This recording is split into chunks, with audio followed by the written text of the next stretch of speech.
বন্ধুরা দেখুন, এই আম গাছটাতে আমার প্রচুর মুকুল এসেছিল, যে সমস্ত মুকুলগুলো বন্ধুরা ঝরে গিয়েছে।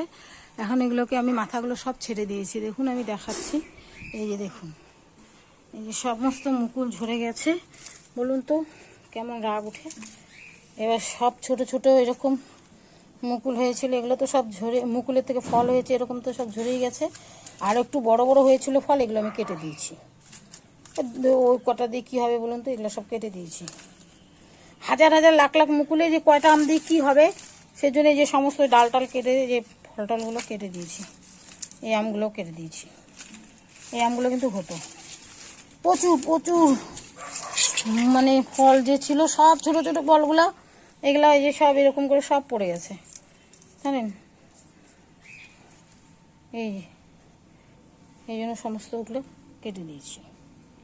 আমের পল্লব হবে তাও ভালো। এখন আছে কয়েকটা গাছে, ওই যে পরিষ্কার করে দিলাম গাছটাকে। যদি এর মধ্যে আরও কিছু আছে ফল যদি হয়, তবে পরে আবার দেখাবো।